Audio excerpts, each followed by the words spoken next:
말씀하신 대로 그 지난 전당대회 과정에서 민주당은 어떻게 개혁할 거냐 이런 논의들이 있었죠. 그 지난 전당대회는 그야말로 대선 패배를 딛고 민주당을 개혁해서 새로운 모습으로 만들어가자는 게 지난 전당대회 전체라고 할 수 있는데, 그때 제가 내세웠던 것은 현장으로 가자 이거였습니다. 왜 그런 유세 과정에서 늘 이야기했습니다만, 우리가 집권하고 있었던 10년 동안 우리의 모습이 이 고통받고 힘든 국민 곁으로 가는 이 국민들의 현장을 잃어버리고 집권하면서 이 청와대 사람들과 고급 음식점에 앉아야 폼나는 정치하는 걸로 생각하는 그런 귀족 정치, 귀족 정당의 모습이 우리의 자화상이었고, 또 국민들, 그 전에는 국민들이 우리 당에 어려울 때면 찾아와서 하소연도 하고 그랬는데, 그 집권하고 있었던 과정 동안에 우리 당사 앞에 경찰을 세워놓는 등 이렇게 국민들과 유리되어 있었던 거, 이게 결국 노무현 정부 지나면서부터 특히 이번 대선 결과를 보면 국정원 대선 개입이라고 하는 중요한 사실이 있었습니다만, 또 하나는 우리를 지지하고 지지하지 않았던 사람들 좀 분석해 보면 저는 이제 그 분석을 그때 얘기를 많이 했었는데, 10년 전에 노무현 찍었던 40대 이 사람들이 10살 더 먹고 50대가 돼서 나타나서 이번에 표를 찍었는데, 우리가 그 50대에서 왕창 졌거든요. 그리고 소득으로 보면 200만 원 이하의 서민들로부터 아주 표를 왕창 졌고요. 그런 점에서 보면 중산층 서민의 정당이라고 우리는 우리의 정체성을 계속 이야기했음에도 불구하고 집권 10년 동안의 우리의 모습이 그 고통받고 힘든 국민들로 그분들 입장에서 볼 때는 저게 무슨 우리를 지지하는 우리를 돕는 정당이냐, 이런 의심이 생겼다고 생겼다고 저희가 판단한 거죠. 우리 6월 항쟁 할 때만 해도 영동성당에서 막 시위를 하고 이 경찰들 백골당한테 쫓겨서 남대문 시장으로 들어가면 남대문 시장 아줌마들 숨겨줬잖아요. 근데 전에 강금실 서울시장 선거할 때 남대문 시장을 갔더니 막 욕을 하더라고.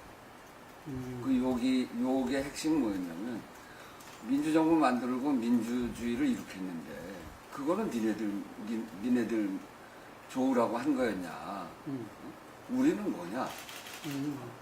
그렇게 숨겨주고 할 때 민주주의가 되면, 민주정부가 수립되면 서민들도 좀 살림도 나아지고 말이야. 좀 목에다 힘도 주고 이 재벌들한테 이렇게 우리가 눌려 살던 거 이거 좀 바뀔 줄 알았는데 하나도 안 바뀌었다. 달라진 게 없다. 예, 이런 문제 제기였거든요. 그러니까 민주주의와 민생이 분리되어 버리는 거죠. 그렇게 하다 보니까 노무현 정부가 끝나고 한 10년 정도 검증 과정을 거쳐서 그 다음 선거할 때 웬만큼 민주주의는 이루어졌음에도 불구하고 사람들의 선택은 먹고 사는 문제, 국민 행복 시대 만들겠다, 경제를 살리겠다, 이렇게 한 이명박을 선택한 것, 그것이 요번 선거에서는 국정원 대선 개입도 있었지만 결국은 서민과 힘든 사람들이 박근혜를 선택하는 그런 문제로 온 게 아니냐.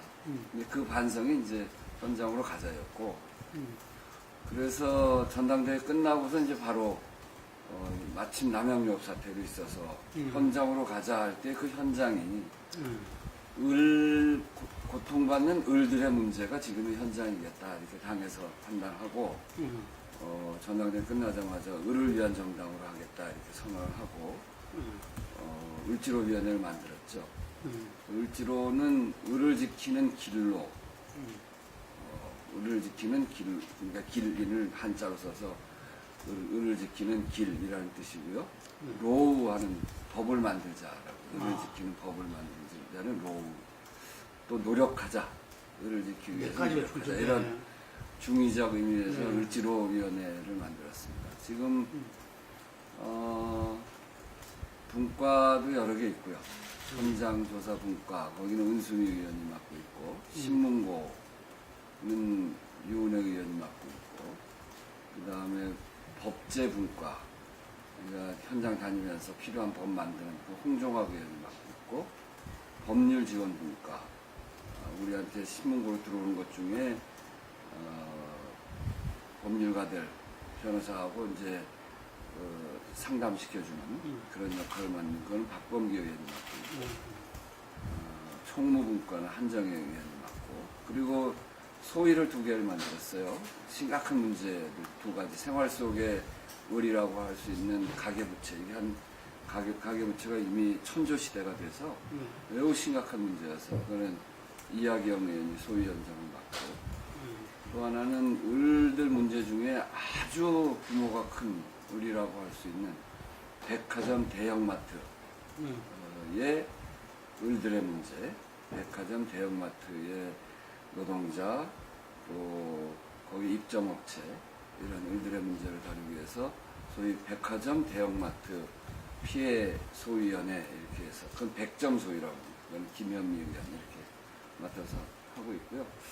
그동안 4달 했죠. 4달 조금 넘게 지금 됐는데 저희들 신문고로 들어와 있는 게 한 130건 정도 들어와 있고요. 그 민주당으로서는 그렇게 지속적으로 우리 어렵다 이렇게 민원을 제기하는 게 사실 유례가 없는 일입니다. 그래서 그렇게 들어와 있고 거기에 법률 상담이 한 60여 건 해서 법률 상담에서 뭐 해결된 것도 있고 잘 안 된 것도 있고 하여튼 그런 정도고요. 그 다음에 우리가 꼭 현장 조사도 필요하고 문제를 집중적으로 붙어야 되겠다 이렇게 판단한 건이 한 42건인가 그렇습니다.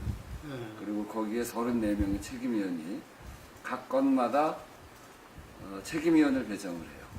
그것도 독특하더라고요. 예. 그래서 이게 중요한 문제는 우르르 이렇게 몰려다니면 해결이 안 되니까 한 건 한 건 각자 책임을 맡겨서 이제 점검도 하고 매주 회의에서 점검하는데 그 34분이 책임위원 맡고 있으니까 을지로위원회에 속해 있는 의원들이 34분입니다. 이 한 위원회에 이렇게 많은 의원들이 오랫동안 붙어서 하는 것도 유례가 없는 일이고 그 중에서 남양유업 사건, 그 다음에 매일유업, CJ 대한통운, 제일제당, 이런 등등의 건들, 9건을 해결을 했는데, 의미 있는 것은 그 중에 CJ 제일제당, 한국GM, 남양유업, 이런 데는 상생협약을 체결했어요. 매일유업도 그렇고. 그래서 가불 문제 해결이 아주 노예와 같은 계약서를 고치는 게 있고요. 또 그동안 피해를 본 사람들의 피해 배상 문제가 있고 이런 것들이 이 대리점 협의회, 피해 대리점 협의회와 회사가 단체로 만나서 대표를 뽑아서 협상을 하는 그런 새로운 모형이 하나 생겨났고 그게 성과를 내고 있다는 점은 굉장히 중요한 의미를 갖는다. 중요한 게 지금까지 국회의원들이 여러 가지 민원을 듣고 문제를 해결하는 방식이 이제 민원이 찾아오면 얘기를 쭉 듣고 무슨 그거에 대해서 필요하면 뭐 조언도 해주고 또 꼭 필요하면 법안 만들고 이런 정도로 이걸 했거든요. 그런데 을지로위원회 특징은 뭐냐면 현장으로 가는 겁니다.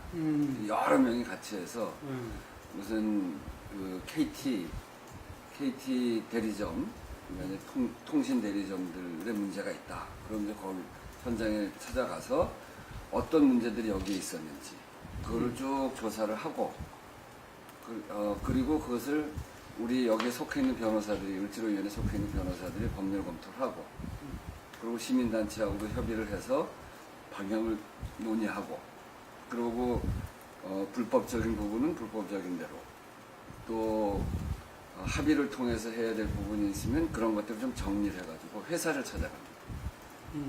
회사가 요즘은 을지로위원회 오는 거를 되게 겁내요. 남양유업이 매출이 30%까지 떨어졌었거든요. 물론 그때는 을지로위원회뿐 아니라 이제 충격적인 동영상 이런 게 중심이었습니다만 을지로위원회 끝까지 그 회사를 3번 찾아가고 앞에서 저 농성도 같이 하고 뭐 이러면서 을지로위원회 회사를 가는 거 회사가 되게 싫어하더라고.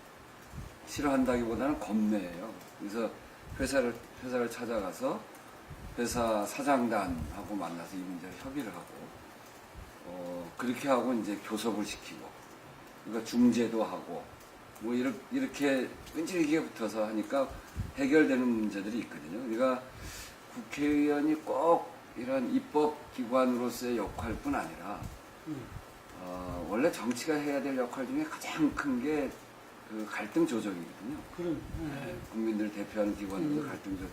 그러니까 현장에서 갈등을 조절을 하고, 그리고 현장에 가서 과도하게 잘못하는 거 있으면 야단도 치고, 뭐 이러면서 갈등 있는 당사자들을 가운데로 모으는 이런 역할을 하는 거여서 그 피해자들은 특히 좋아하고요. 그 본인들의 고통을 대변해 줄 사람이 지금까지 없었는데 이렇게 막 국회의원을 찾아와서 해주기도 하고 그렇게 굉장히 고마워도 하고 새로운 주변에서는 국회의원 의정활동에 새로운 모습을 보이고 있다. 이런 이야기도 하고 을만 어려운 게 아니라 갑도 어렵다. 갑을 너무 지나치게 하지 마라. 갑을 살리는 길 뭐 이렇게 상생 뭐 이렇게 얘기를 했어요. 근데 이 남양유업 건만 하더라도 충격적인 동영상이 나오면서 이게 떨어지기 시작을 했습니다. 매출이. 근데도 이제 회사가 버티는 거예요. 그래서 그 피해 대리점주들이 앞에서 농성을 하고. 근데 감정적인 골이 아주 나빠져가지고 양쪽이 만나질 못하는 겁니다. 누가 먼저 가서 만나자고 하면 우리 약점 잡히나 이런 생각 때문에 만나자 소리들을 못 하더라고요. 근데 이제 우리가 갔어요. 남양유업에 가서. 회사하고 이야기하니까 그 회사하고 이야기하면서 피해 대리점주 저 앞에 저렇게 있는데 만나라. 근데 만나겠다고 그러더라고요. 근데 만나자고 요청을 안 해온다. 그럼 우리가 중재를 하면 만날래? 그래서 만나겠다고 그래요. 그래서 이제 나와서 사장도 같이 나왔죠. 근데 바로 앞에서 농성들 하는데 제가 거기 가갖고 사측 만나서 협상해야 되지 않냐. 만나겠다고 그러더라고요. 그래서 그 자리에서 바로 사장이 이렇게 불러가지고 만납시다. 그리고 만나는 장소는 국회로 합시다. 그래서 국회에서 첫 협상을 했어요. 근데 이게 하다가 좀 틀어지니까 또 이제 안 만난다고. 결렬되고. 그럼 결렬될 때 또 앉혀서 하고. 그게 3차례 그랬습니다. 그리고 결국은 타결했거든요. 그 사이에 남양유업 매출의 30%까지 떨어졌어요. 그러니까 남양유업도 견디기 어려운 정도가 됐죠. 그리고 타결이 됐는데, 타결된 날, 그 민주당 을지로위원회가 중심이 돼서 민주당의 최고위원회에서 남양유업 타결을 알리고 그 다 언론들 있는 그 앞에서 남양유업을 마셨어요. 이제 상생 기업으로 다시 태어났다. 그러니까 남양유업 마시자. 그러고 아주 이거 맛있다. 그러고 우리가 마시고 거기서 웃으면서 남양유업 맛있네 이러고 이제 지나갔어요. 그랬더니 그날 바로 10% 이상 올라가더라고요. 그게 그래서 을의 눈물을 닦아서 을을 살려서 갑을 살리는 길 이게 제대로 된 상생이다. 이제 우리가 그렇게 얘기를 하고 있는 거죠. 우선은 이제 지난 대선 때 경제민주화가 왜 이렇게 화두가 됐나. 국민들이 아주 요구하고 있었던 거거든요. 근데 민주당 문재인 후보를 중심으로 해서 경제민주화 이야기를 계속 했죠. 결국 그 왜 경제민주화를 이야기했냐면 지금 우리나라의 30대 기업의 사내보유고가 역대 사상 최고로 많은 400조가 넘는 사내보유고를 가지고 있거든요. 그러니까 기업들은 이명박 정부를 거치면서 이미 굉장한 부를 축적하고 있는 거죠. 이 부자 감세도 하고 뭐 법인세도 깎아주고 뭐 이러면서 이 굉장한 부를 누리고 있는데 이게 국민들 이제는 비정규직도 너무너무 많아졌고 요번에 들어가면서 보니까 대리점 뭐 가맹점 이런 그 중소상인들 여기에 상태가 너무너무 나빠져 있더라고요. 근데 그만큼 이 기업과 가맹점, 대리점 이런 중소상인 유통에 있어서 그게 너무 불공정해서 기업은 돈은 버는데 이 대리점, 가맹점과 같은 유통상인은 아주 어려운 형편이거든요. 그래서 그게 이제 경제 골목 상권, 소위 경제가 돌아가는 거는 수출 잘 되는 것도 있지만 내수가 얼마나 잘 되느냐가 굉장히 지표 중에 하나인데 기업은 돈은 많은데 국민들한테 들어가는 돈은 아주 얇은 지갑이 돼서 비정규직이 전체 한 50%가 되는 거고요. 그리고 600만 자영업자거든요. 그러니까 600만, 지금 이제 그 비정규직은 550만에 임시 일용직까지 하면은 800만, 900만을 이야기하고 있고, 그 다음에 자영업자가 600만이고요. 이런 사람들이 제대로 살 수가 없기 때문에 골목 상권도 죽고 내수가 죽는 거거든요. 그러니까 기업은 잘 되니까 기업 임원들은 뭐 몇 억씩, 기업이 아니지 대기업만 써. 대기업, 재벌 대기업, 삼성전자의 임원들 같은 경우는 한 달에 그 연봉이 뭐 서민들이 상상할 수 없을 정도로 많지 않습니까? 그럼에도 불구하고 정규직은 그래도 난데 거기에는 비정규직들은 정말 어렵고 특히 중소기업, 뭐 그 하청기업, 기업부터 그 밑에 그 하청기업의 노동자, 그 밑에 비정규직 노동자, 또 그 영세 상인들 굉장히 어려워져 있어서 소득의 수직적 재분배가 일어나지 않고서는 우리 사회의 경제 발전이 이루어질 수 없다는 겁니다. 서민들 주머니가 텅텅 비어 있는데 내수가 어떻게 돌아가겠어요? 그래서 경제 민주화는 또 복지라고 하는 거는 그저 어려운 사람 도와주는 차원이 아니라 소득의 재분배를 통해서 내수를 살리고 우리 경제를 살리는 그런 차원에서 이 경제 민주화가 중요했기 때문에 지난 대선에 박근혜 대통령 후보까지 경제 민주화를 아주 중심적인 공약으로 이야기하지 않았습니까? 그러고 대통령 선거가 끝났단 말이에요. 지금 6개월도 채 안 됐는데 지금 경제 민주화 법안 다 끝났다는 겁니다.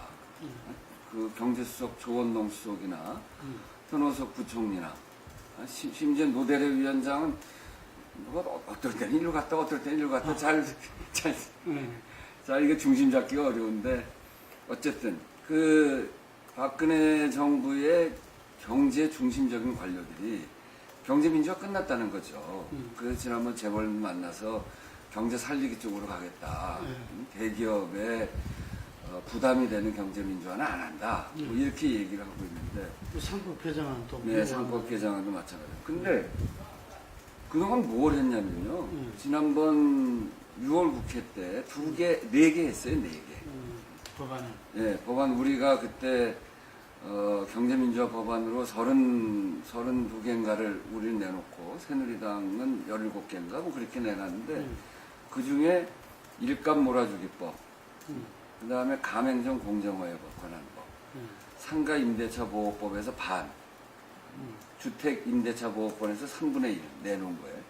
이런 정도 통과시킨 겁니다. 근데 그거 해놓고 그 경제민주화 법안이 끝났다는 건 택도 아닌 소리예요. 그럼 무슨 시장에 사람들 사는데 그런 사인이 가야 되는데 을지로위원회로 저희가 130일쯤 했는데 바닥은 너무너무 어렵거든요. 그건 무슨 경제민주화법이 뭐가 통과됐는지 바닥에 아무런 신호도 안 가고 있어요. 근데 그런 상태에서 경제민주화법이 끝났다라고 하는 거는 박근혜 대통령이 대선 때 했던 약속, 공약 이런 거 다 걷어차버리겠다는 거거든요. 그런 거 이제 그러니까 공약을 다 위반하는 거라는 거죠. 그거는 기만입니다. 하고 있는 게 없어요. 하고 있는 게 없다. 하고 있는 게 그러니까 새로운 정권이 들어서서 특히 이제 민생이 중요하잖아요. 그러면 과거의 민생이 굉장히 국민들의 생활을 규율하는 여러 가지 법이나 이런 것들이 잘못되어 있었기 때문에 대선 때 경제민주화가 굉장히 시급했고 절실한 문제였고 그래서 박근혜 대통령이 그런 공약을 했단 말이에요. 그럼 뭔 법을 고치자고 해야 될 거 아니에요? 법을 고치자고 나온 게 없어요. 그러니까 상법 개정안 그게 하나 나온 건데 그것도 그 자체에서 재벌들하고 해보니까 재벌들이 반발하고 하니까 이 대기업들한테 부담이 되는 경제민주화는 안 한다. 거기다 후퇴해버리잖아요. 그러니까 뭘 개정하려고 하는 건지 잘 모르겠어요. 세법은 내놨는데 영 엉뚱한 진단, 엉뚱한 진단을 내놔서 공격을 되게 받았죠. 예. 네. 전월세 대책 역시 마찬가지란 말이죠. 이제 그러고 나면 어떤 방향으로 경제를 끌어가겠다. 그때 얘기했던 경제민주화, 그 박근혜 대통령이 민생 뚜벅뚜벅 하려면 뭔가 법을 내놔야 되는데 내놓는 법이 없어요. 그거 가지고 국회를 빨리 돌리려고 그렇게 노력도 하고, 그게 그래야 무슨 사회가 좀 변화도 되고 개혁도 하고 그러는데, 정권이 바뀌었는데 저쪽은 시급하게 내놓은 법이 지금 없기 때문에 저희들은 참 이상하다. 우리가 바깥으로 나와 있으면 와서 막 부탁도 하고 빨리 들어가자 그래야 될 텐데, 요구하는 게 뭐냐, 국정원 개혁이냐, 그럼 그거 논의해서 해보자 그럴 텐데, 법안 제출한 게 별로 없어서 그렇게 아쉬운 것도 없기 때문에 우리한테 뭐 와서 부탁하는 것도 없어요. 그래, 근데 국회 정상화 별로 아쉬울 것도 없다. 아쉬울 거 없는 거죠. 무슨 법안을 내놓고 민생 개혁 아쉬울 입법 거라면 예산 문제밖에 없겠네. 그럴 것 같아요. 오늘 그런 이야기 좀 나오더라고요. 별로 아쉬울 게 없는 것 같다. 아쉬울 네. 게 없어요. 그 사실은 경제민주화 얘기하고 을지로위원회 저희가 이제 4달 하면서 실은 대리점 공정호에 관한 법, 지난번 남영미업 사태나 정말 그 심각하잖아요. 그리고 생활 속의 의리라고 할 수 있는 가계부채, 천조, 이 문제 어떻게 할 건지, 그리고 그 주택임대차보호법, 그러니까 전세 상한제랄지 이런 것까지를 포함한 주택임대차보호법, 이건 굉장히 시급한 법이고요.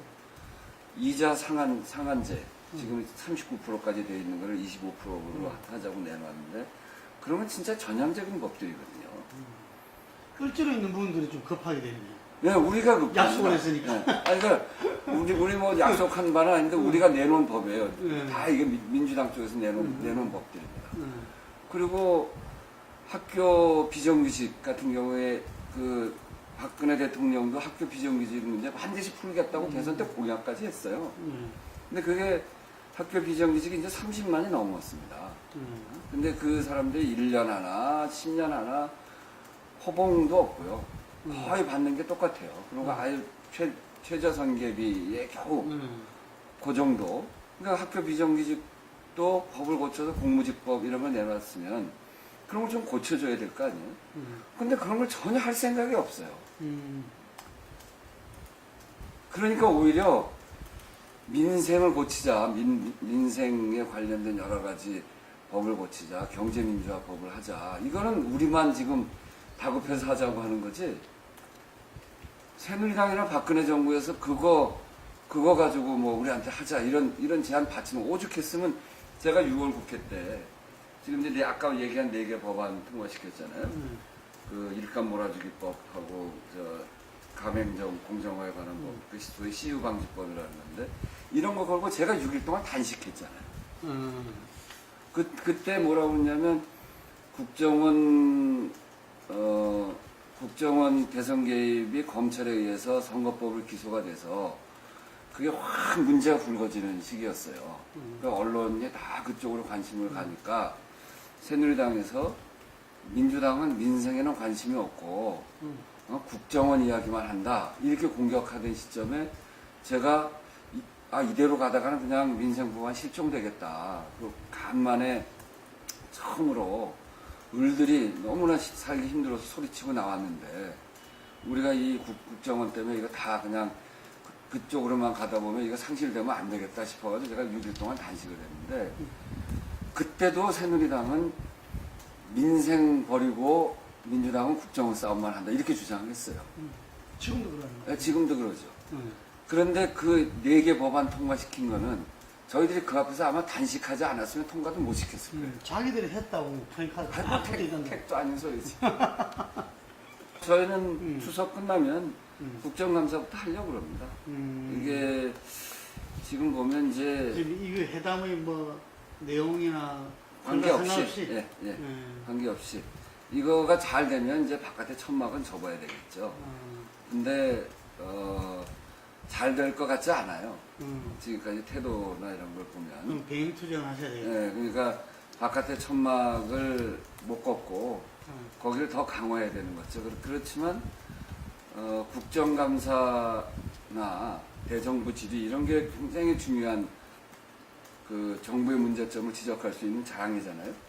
그거를 버리면서 할 필요는 없다. 그리고 이 국정원 싸움은 지금까지 박근혜 대통령의 태도를 보면 꽤나 길게 싸워야 될 문제이기 때문에 술까지 갈 거라고 이야기를. 뭐 하여튼 갈 때까지 가봐야죠. 뭐 이거 포기할 수 있는 문제가 아니잖아요. 그래서 그 긴 싸움을 하는 방법을 이제 지금 이제 개발해 가면서 하고 있는데 어떤 분은 병행 투쟁하는 거가 너무 약하게 보이는 거 아니냐 이렇게도 얘기를 하는데 그렇게 안 하면 아마 이 싸움이 잘 안 될 거예요. 그래서 그것과 관계없이 국회 국정감사나 대정부질의 이런 거는 계속 해나갈 겁니다.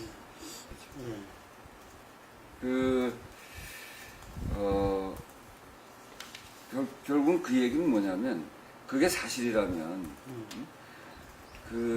애초부터 이거는 국정원의 선거 개입의 재판에 영향을 미치기 위한 아주 깊은 음모가 진행됐다는 거거든요. 청와대와 국정원과 또 오늘 보도에 의하면 공안 2부장인가요?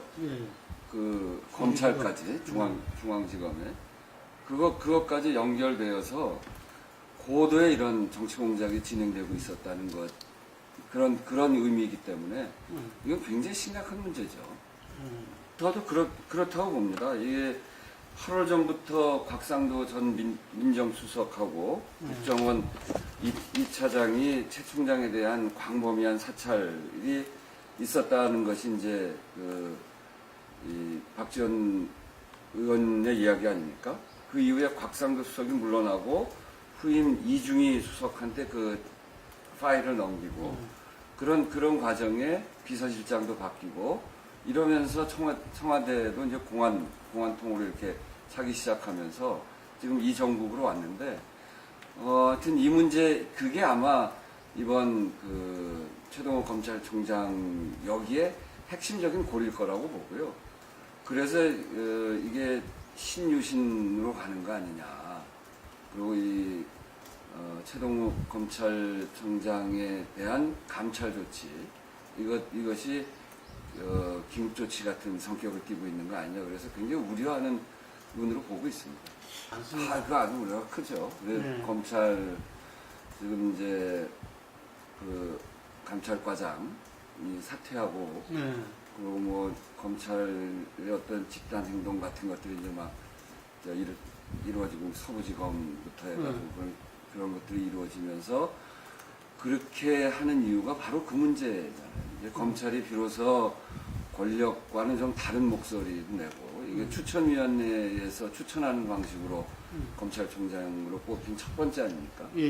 그래서 정권으로부터 조금 자유로운 그래서 검찰의 독립성 같은 거를 만들어가는 과정에 일어난 일인데 그것도 법무부 감찰이라고 하는 그리고 상당 부분에 있어서 청와대가 깊숙이 개입된 것으로 보여지는 그런 감찰을 통해서 검찰총장이 쫓겨나듯이 나감으로 해서 검찰이 다시 권력의 손아귀에 예속되는 거 아니냐라고 하는 우려가 사회 전반에 깔려있고 검찰 자신들도 그런 문제 때문에 이제 문제 제기도 하고 또 이러저러한 견해를 밝히고 지금 그러고 있는 건데 제2의 검난으로 갈 가능성도 굉장히 있어 보이고요. 그래서 사실은 굉장히 우리들도 걱정하고 있는 겁니다. 이게 공안 통치로 가고 정말 사회를 다시 지금까지 그나마 민주적 시스템으로 움직이던 그런 사회가 다시 아주 전면적으로 후퇴하는 거 아니냐. 지금 같이 하기가 어렵죠. 이석기 의원은 녹취록에 나와 있는 사실로만 보면 저는 시대착오적이라고 생각해요. 그 80년 광주항쟁을 거치고 난 일부 운동권이 그런 생각들을 갖고 그 대부분은 또 거기로부터 시대가 자꾸 변화해가면 그거 아니다 이렇게 생각하고 있는데 그 일부가 그때 생각에 아직도 매여 있기 때문에 벌써 한 30년, 35년 전에 생각 그러니까 거기에 묶여 있는 분들 아니겠어요?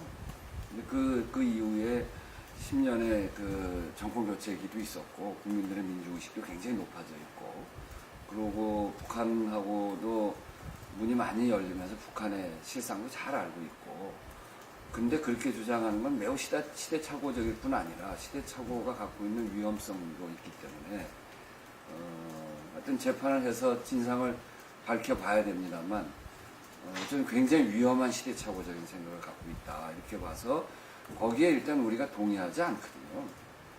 근데 사실은 이제 이석기 의원이 비례대표가 됐기 때문에 지난 총선 과정에서 지역구, 몇 군데 지역구는 이제 우리가 표를 몰아줬어요.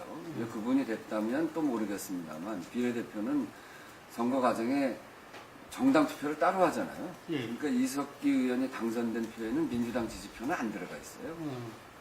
그래서 우리 책임을 묻는 거는 좀 과도하다. 그거는 좀 지나친 일이다 이렇게 생각하는데 우리한테 책임이 있다면 그건 시대적 한계와 오류가 있었던 거죠. 그러니까 우리 진보 진영 안에 그런 세력이 끼어 있었다는 것을 구분해내지 못한 그런 한계, 시대 전체가 갖고 있는 한계일 거예요. 그리고 새누리당하고 싸우려고 하다 보니까 국민들은 야권 단일화를 요구했고 우리가 찍을 때를 좀 간명하게 해달라. 니네 분열해 있지 말고 간명하게 해달라. 이렇게 해서 그 국민들의 요구에 의해서 후보 단일화도 하고 야권 연대도 한 거잖아요. 그런 점에서 이제 지금 상태로는 이석기 의원 거기다가 이제 재판해봐야 알겠습니다만 이제 이석기 의원에 대해서 이정희 대표까지 이제 변호인으로 막 나서고 있는 상태에서 거기는 거기대로 억울한 면이 있다는 재판을 통해서 밝히려고 하겠죠. 근데 그게 완전히 국민적 의혹을 씻기 전까지는 같이 하기 어렵다는 게 저희 지난번에 체포동의안에 동의해 준 거는 완성은 아니거든요. 그러니까 재판에 가는 혐의를 밝혀나가는 과정에서 이루어지는 일인데 매우 위험하다고 보기 때문에 그러니까 체포해서 구속 적부심을 받게 하고 그리고 재판으로 들어가라 이거에 동의해 준 거고요. 제명을 한다거나 정당 해산을 한다. 그건 완성된 형태의 행위거든요. 완성된 형태의 행위를 하려면 무슨 완성된 형태의 범죄 사실이 있어야 돼요. 우리가 북한하고 다른 거는 뭐냐면 분위기나 뭐 상황에 따라서 거기는 인민재판 해버리지 않습니까? 우리가 인민재판을 그렇게 비판을 하고 있고요. 그러니까 북한이 인민재판 하는 것을 우리가 비난하고 우리는 민주주의라고 얘기하는데 민주주의는 그것과 다른 거는 민주적 절차가 있어야 되는 겁니다. 그런 점에서 이것을 확정적으로 바라보고 제명을 한다고 한다면 제명할 수 있는 요건을 갖추기 위해서 최소한의 사법적 절차는 거쳐야 된다. 그걸 안 해놓고 인민재판 하듯이 그냥 해버리면 나중에 국회가 그런 인민재판 했다라고 하는 국회의 오명, 이건 국회에 벗어날 수 없게 되기 때문에. 대법 선고까지 말합니다. 1심을 말합니다. 저희는 이제 당 안에 법률, 뭐 합리적으로 이야기하는 법률가인 박범계 의원 얘기에 의하면 기소까지 가도 최소한의 절차로 볼 수 있다. 이렇게 이야기하는 분도 있고요. 1심은 가봐야 된다. 이렇게 얘기하는 분들도 있어서 그거는 이제 지도부에서 판단해 나갈 생각입니다. 그건 이제 법률적 판단이 필요해서 법률적인 판단을 대법까지 가는 건 아니네요. 그건 아닐 것 같아요.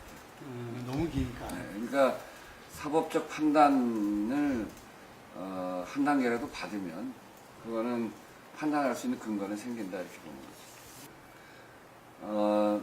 박근혜 대통령의 최측근 김무성 의원이 최근에 그 김무성 의원이 주도하는 역사교실에서 근데 여기에 새누리당 의원들이 굉장히 많이 속해 있죠.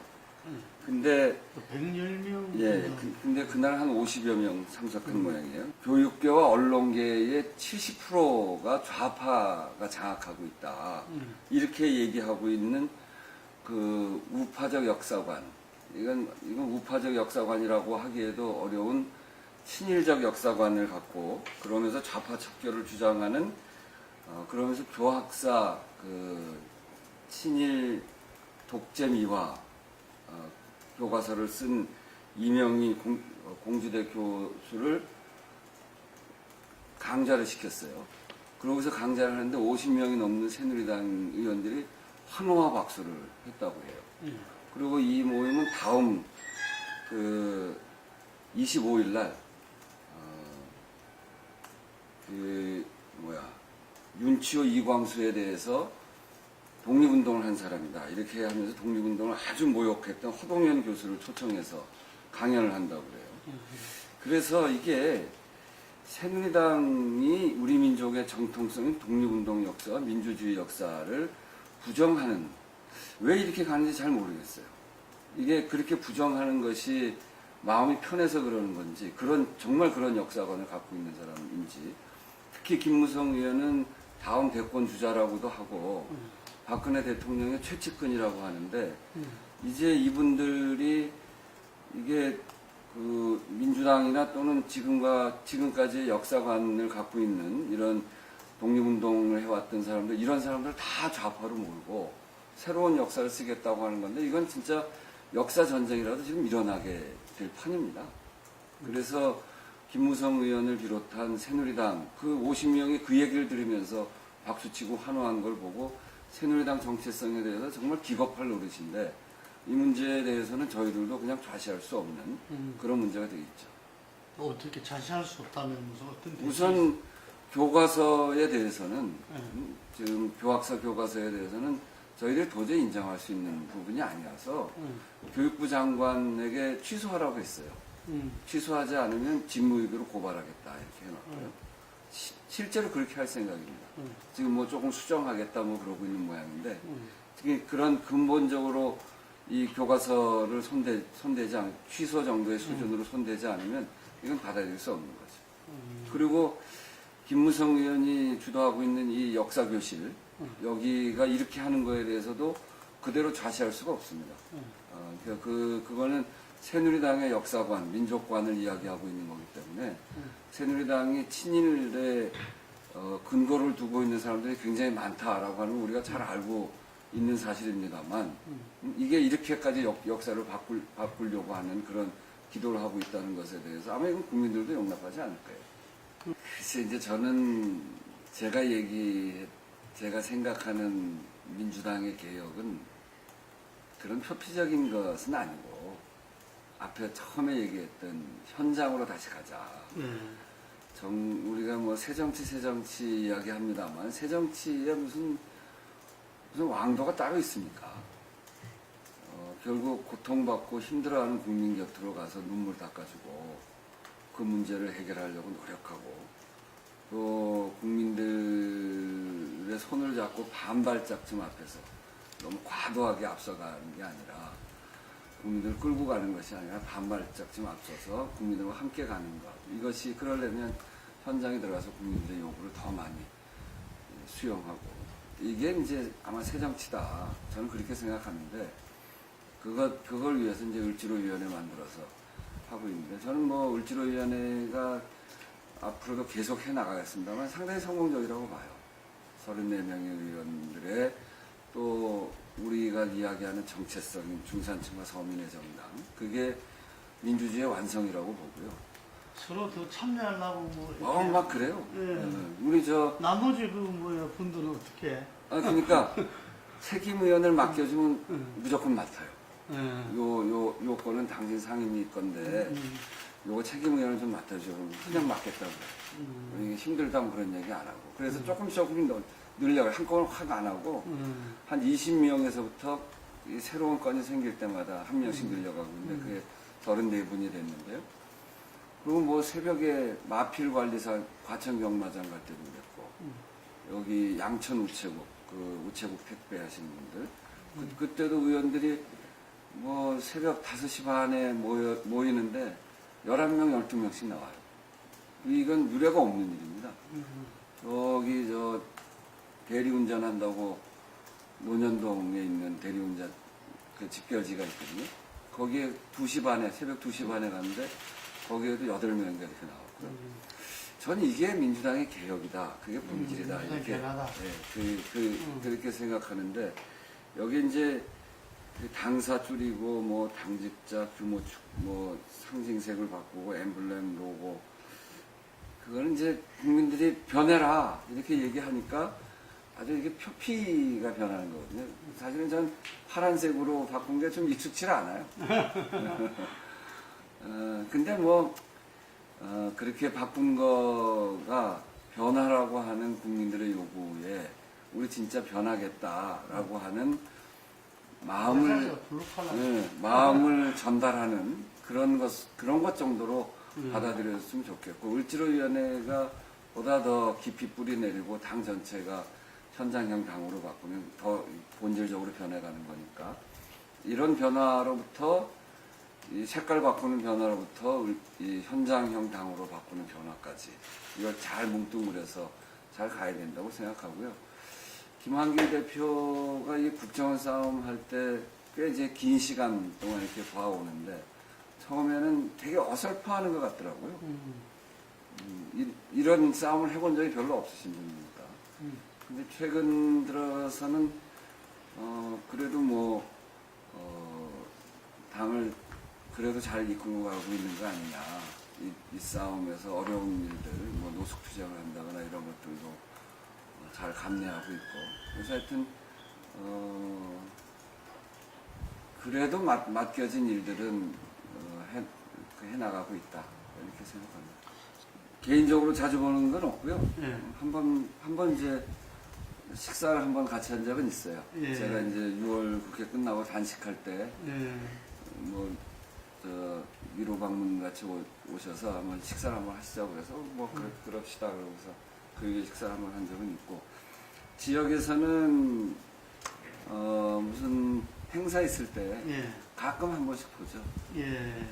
저도 요즘 이제 최고위원 되고 나서 최고위원 일하고 을지로위원회 하고 내가 굉장히 바빠가지고 지역구 행사를 잘 못 챙겨요. 그래서 저도 자주 못 가는데 아마 안철수 의원도 자주 못 오는 것 같아요. 그러다 이제 어쩌다 한번 이렇게 만나는 기회들이 있어서 가끔 한 번씩 보죠. 그게 어떻게 봅니까? 그 현실 정치에 지금 끌어나가는 모습을. 저는 이제 안철수 의원이 국회로 들어오기를 원했어요. 지난 재보궐선거 때 우리가 후보를 내지 말고 안철수 의원이 국회로 들어오게 해야 된다. 그 이제 뭐 과거에 어쨌든 대선 때 경이 어찌 되었든 본인이 양보하고 우리한테 단일화를 해준 거에 대한 보답일 수도 있고, 물론 이제 잘 안 도와줘서 섭섭한 것도 많지만 뭐 그런 점도 있고, 또 하나는 본인이 현실 정치인으로 분명히 국민들한테 모습을 보여야 된다. 좀 미스테리해서 가끔가다 한번 나타나니까 그냥 언론이 취재하는 언론 때문에 또 그게 화제거리가 되는 이런 방식으로 돼서는 안철수 의원이 국민들에게 검증도 안 된 상태에서 또 이렇게 시간 가는 건 좋지 않다. 안철수 의원한테도 좋지 않고 야권 전체 좋지 않다. 그래서 이제 그때도 그런 주장했는데 들어와서 하시는데 저는 이런 현안들에 대해서 좀 분명하게 얘기해 줬으면 좋겠어요. 좀 답답해요.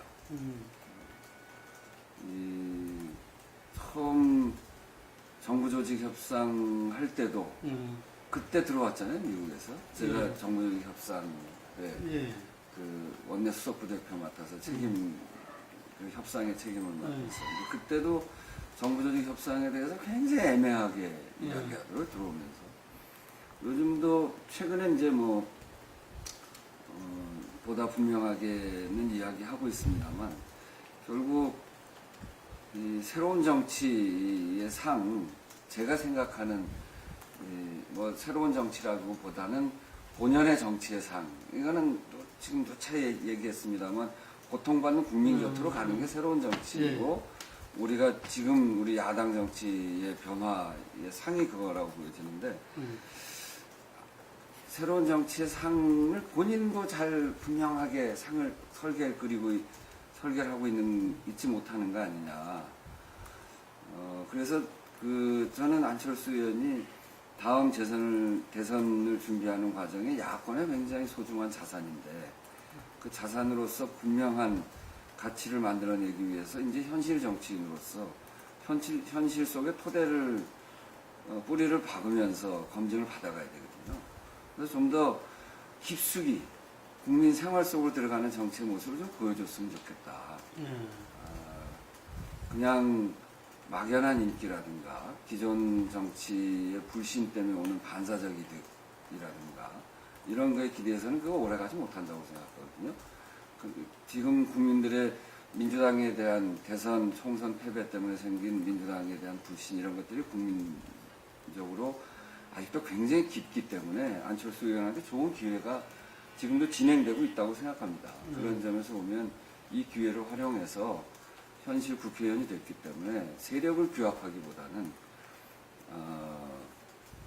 국민들의 고통받는 삶 속에서 정치인 안철수로 인정받고 검증되고 이런 과정을 빨리 거쳐가는 게 훨씬 안철수 의원한테도 도움이 될 거다 이렇게 생각합니다. 본인도 내년 지방선거 뭐 녹록치 않은 선거입니다. 일단은 뭐 이번 재보궐선거도 마찬가지고 일단은 이제 박근혜 정권이 초기고 어쨌든 그 남북관계를 어떤 형태로든지 간에 국민들이 볼 때 잘 풀었다, 원칙 있게 잘 풀었다 이런 여론이 굉장히 높잖아요. 그래서 몇 가지 그래서 이제 지금 고공 지지도를 갖고 있는데 그거는 이제 저쪽의 호기일 거고요. 근데 또 위크 포인트도 있죠. 국민들의 삶이 나아질 거냐? 그건 전 잘 그렇게 보이지 않아요. 특히나 지금 이미 경제민주화는 끝났다고 그러고 경제 살리게 해야 된다. 이건 이제 이명박식 방법이랑 같은 거 아닙니까? 더더군다나 세금 문제에 있어서도 재벌 감세해 준 거, 이거를 회복시키는 방식보다는 이 월급 생활자들의 부담을 높이는 방식으로 처리해가고 있고, 그래서 전 그런 점들이 내년 지방선거까지 가면 결국 서민들의 삶이 나아지지 않으면 이게 상당한 신망으로 올 가능성도 매우 크고, 그래서 가봐야 알겠습니다.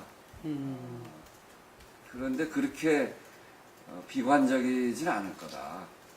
특히 이제 그리고 서울 선거가 중요한데 우리가 좋은 후보를 갖고 있기 때문에 그래서 그걸 흠집 내려고 요즘 이제 새누리당과 정부에서 보육 문제를 가지고 저렇게 박원시장을 공격이 되고 있잖아요. 근데 그게 국민들이 다 아는 문제이기 때문에 서울시장에 우리 좋은 후보를 가지고 있고 또 지금 고공행진 박근혜 정권의 지지도가 고공행진을 한다고 하지만 거기에는 거품도 많이 끼어있고 기대치도 많이 끼어있기 때문에 이게 내년 지방선거라는 게 중간평가 비슷한 성격을 갖게 되는 건데, 그런 점에서 보면 지난번 이명박 정권 시절의 지방선거 그런 양상으로 갈 수도 있고, 물론 이제 우리가 하기 나름이겠죠. 그래서 을지로위원회를 무지하게 열심히 해야 되겠다는 생각이 있고요. 저희들 이번 이제 국정원 대선 개입 문제에 대해서도 끝까지 대응을 잘 해나가야 될 테고, 또 민생을 살리는 을지로위원회나 이런 재관, 민생 입법하는 일도 잘해야 되겠고, 그렇게 생각하고 있습니다. 지금 정부에서 가장 중요한 게 민주주의를 회복하는 일인데, 3자 회담이 결렬됨으로 해서 좀 답답한 지형이 됐습니다. 그렇지만 민주당한테 주어져 있는 지금의 과제, 민주주의를 회복하고 국민들의 민생을 살리는 이 일을 꼭 쥐고 갈 겁니다.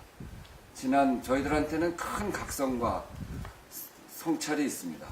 지난 10년 동안 민주주의를 좀 진전시키는 공은 있습니다만, 그만큼 국민들의 삶을 나아지게 하는 모습을 분명하게 보이지 못함으로 해서 민주주의와 민생이 분리되고 결국 그것은 민주주의까지 쓰러뜨렸다는 우리의 자성과 함께 또 그것을 극복해 가기 위한 노력도 있습니다.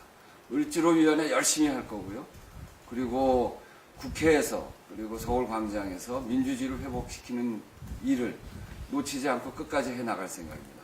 국민들 여러분 또 네티즌 여러분들이 저희들의 이런 노력들 함께 하시면서 이 민주당이 쓰러지지 않도록 힘도 보태주시고 또 구축도 해주시면서 저희들이 열심히 나아갈 수 있도록 그렇게 도와주시기 바랍니다. 저희들 끝까지 열심히 하겠습니다. 감사합니다.